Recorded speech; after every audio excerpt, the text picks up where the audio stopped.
We jump around, do stories.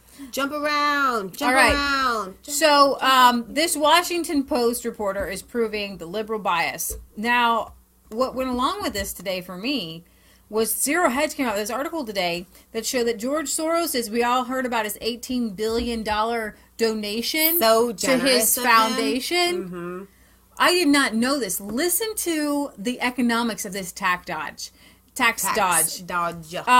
This is absolutely insane. Now, this would go to for the Gates Foundation, for the Clinton Foundation.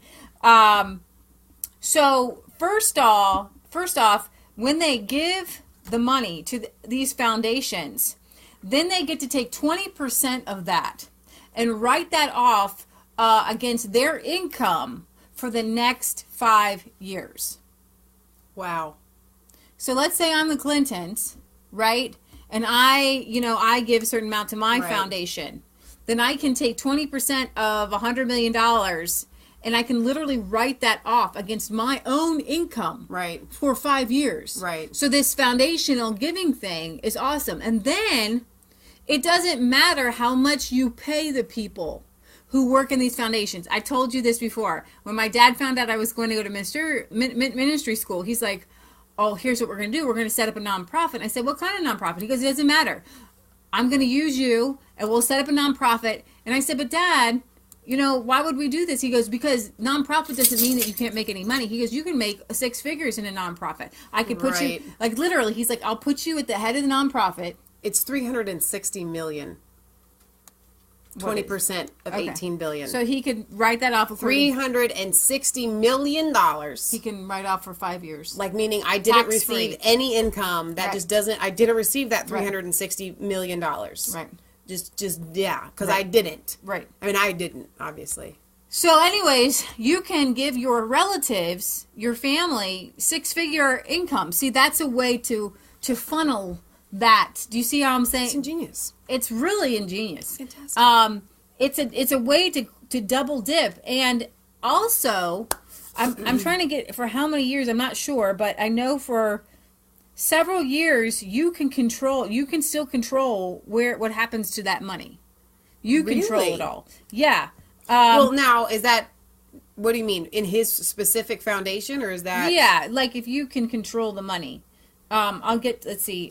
So he can spend this money on whatever he wants. All right, so much of the wealth that Mr. Soros spent years moving into his open society foundations will never, ever, ever be taxed. Oh, my. Ever. A gift of billions of dollars of appreciated stock escapes any capital gains tax. Do you understand? Mm-hmm. And estate tax as well. Mr. Soros can donate appreciated stock that open society foundations can liquidate without the government ever taking a cut.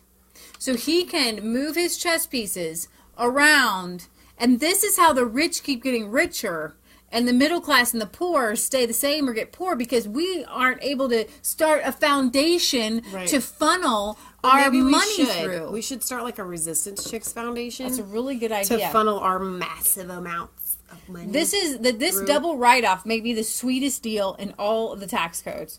The donors can retain control of the money within the private foundation for years or even decades before it's actually dispersed. Wow.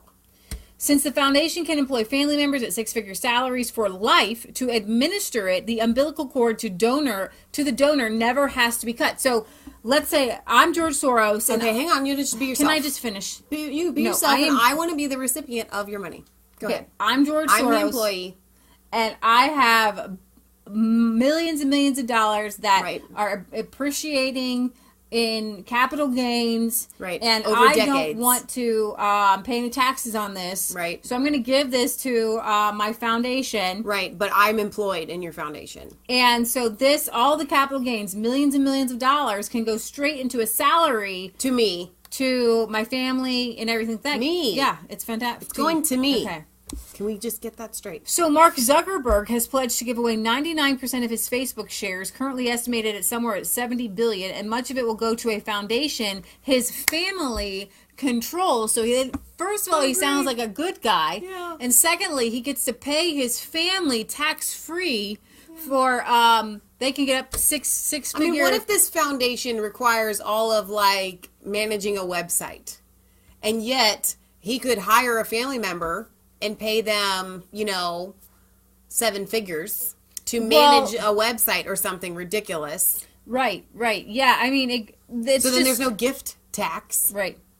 And then the foundation itself can spend this money in exorbitant ways. I'm going to get to a couple of those in a second. Let's